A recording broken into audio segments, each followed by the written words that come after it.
at the Cannabis Capital Conference presented by Benzinga, and we're talking to Jodie Emery, a cannabis activist. Jodie, welcome to Small Cap Power. Oh, thanks for having me. So you spoke on a social entrepreneurship panel today at this conference. What was the theme there? The theme is that legalization has been a very long, hard-fought struggle for many, many people, particularly activists and minority groups and marginalized groups. They've really suffered the brunt of the law enforcement and criminalization harm.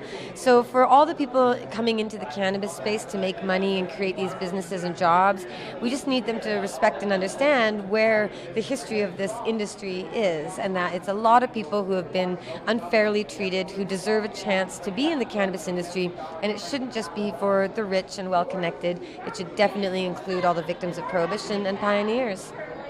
What would be your message to all the companies attending today? Why is this issue so important beyond just focusing on numbers and investments? Well, I'm known for my activism for 15 years through media, running for office, a lot of different areas. But my husband, Mark Emery, is known for creating businesses that give money to the movement. So for 25 years, he had been giving money to marijuana legalization efforts and law reform and court cases and all of these campaigns. And that's the benefit of business. If you can make money, you can use it for good things. So for the cannabis industry, there are a lot of people getting in because they've heard us all about a lot of big, quick profits. But really the best way to go about business in this space, to win over the consumers and all of the people, the goodwill, is to recognize and support cannabis amnesty initiatives, looking at reparations and fixing things for those who have really suffered for so many years. We don't see any move to give pardons or forgive the records of people who have been unfairly criminalized, who are peaceful, nonviolent people.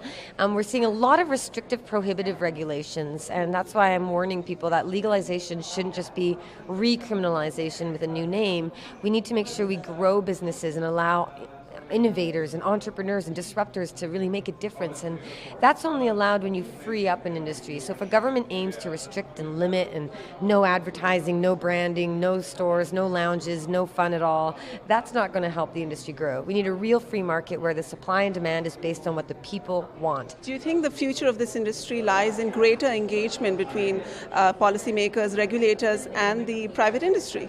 There's certainly a lot of activism being done by businesses now, and there's a difference from, even 15, 20 years ago, where as activists we're marching in the streets with our signs, held high, and we're doing all this work. But now cannabis is moving into more of a lobbying and political connections, networking, all that sort of stuff. Most grassroots activists aren't familiar with that, so all of the business people and the people who understand that language of politics and government and regulations and compliance and security and all that, they're working on all these different things, but it's getting a bit complicated and a little challenging for people who are just small business people. They just want a little pot shop. They don't want to be a big conglomerate, but it gets challenging when a lot of the government work is being done with engaging only with the big businesses. But I will say it's a lot easier to say we need more cannabis access when you're an $8 billion company rather than just a little activist on the street like me. So it helps to have more people fighting our fight too. What happens to that, mini economy of boutique pot suppliers and those, stores on the streets? What happens to them? Sadly, governments are promising to crack down and arrest and charge people who are operating now. And so myself, I even have a criminal record for trafficking now because I briefly operated storefronts, and now I can't get into the legal industry. That's banned me from it.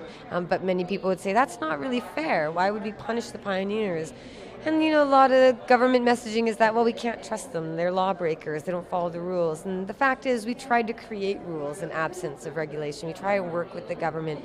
So we'll see where the small businesses are able to go. But one fascinating thing about cannabis, when you compare it to other industries, there are a lot of movements towards business being more craft, artisan, local, small business. So other industries like food, clothing, music, everything are moving from big to small. And the cannabis industry that's been around for decades has always been that way already. Many small little individual craftspeople and artisans and entrepreneurs and passionate people, lots of them decentralized. And now the government's trying to eliminate that and bring all the pot into a few big things. That's not going to work. You can't reverse engineer what the free market really wants. So we're going to see some hiccups along the way. And all we really need is for government to say, If you're in the industry already and you want to be legal, come get legal and we'll make it possible. But if the rules to get legal are too strict, too expensive, too difficult, like we've seen in California and elsewhere, a lot of operators won't be able to transition even though they desperately want to. So it's up to government and regulations to be about freedom and accessibility. Wonderful. Jodie, wish you all the best with all the work that you do. Thank you so much. Thank you so much.